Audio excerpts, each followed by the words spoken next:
shocking news and what happened this week. Can Obasanjo avert the war between Ethiopia and Somalia? That is the question on everyone's mind as the African Union sent the former Nigerian president Olusegun Obasanjo to mediate the conflict. Ethiopia and Somalia are on the verge of a war over Somaliland, the breakaway region that wants to be recognized as an independent state. The dispute stems from Ethiopia's deal with Somaliland on January 1st, 2024, which gave it a port and a military base on the Red Sea. Somaliland hopes by siding with Ethiopia, it will get recognition for its statehood, which it has claimed since 1991 when it left the union with Somalia. However, Somalia has never recognized Somaliland as an independent state, so naturally, this deal with Ethiopia was enough to infuriate Somalia, who sees it as a violation of its sovereignty and territorial integrity and has threatened the war with Ethiopia. It is also important to remember that this is not the first time these two have clashed. In the past, they have fought over territory, and in 2006, Ethiopian troops marched into Somalia in their fight against terrorism. Thus, the African Union decided to send the former Nigerian president Olusegun Obasanjo to help mediate the crisis in the hope of preventing another bloody war in the Horn of Africa.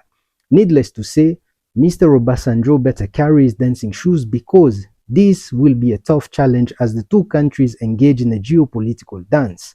The current situation is that Somalia has rejected any talks with Ethiopia unless it cancels its agreement with Somaliland, while accusing Ethiopia of violating its sovereignty and territorial integrity. Now the question becomes, will Obasanjo be able to bring these brothers to the tables to find a peaceful and stable solution for the Horn of Africa's trouble? Or will they remain incapable of resolving their struggle and squabble and let their anger and resentment bubble? Kenya and Tanzania have been in a dispute over the African skies. Now, Kenya Airways was a few days away from facing a ban from landing in Dar es Salaam, Tanzania's commercial hub. This was a reaction from the Tanzanian authorities because Tanzania Airline was denied cargo flights in Nairobi, Kenya's capital. But thanks to diplomatic talks, the two neighbors have found a way to coexist in the air, and it looks like both sides have agreed to let each other land. You see, the tit-for-tat move was threatening to disrupt the travel plans of millions of travelers who rely on the frequent flights between Nairobi and Dar es Salaam. This is also a relief for Kenya Airways because it cannot afford to lose one of its cash cow, which would have been a disaster. Anyways, the two airlines may have different visions, but they have a common mission to connect Africa.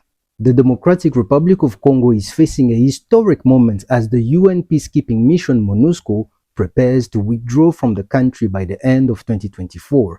The mission, which has been in DRC for over 25 years, had the mandate to protect civilians and humanitarian workers and to support the Congolese government in its stabilizing and peace efforts in a region plagued by more than 120 armed groups who compete for the region resources while terrorizing the local communities.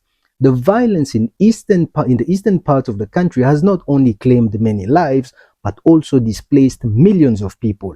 You see, many Congolese and the government are unhappy with the mission, saying it has failed to protect them from rebel attacks and to fulfill its mandate. Therefore, in 2023, the Congolese government officially demanded that the UN mission leave the country, claiming that it has reached its limits and that DRC is now ready to take over its security and development tasks.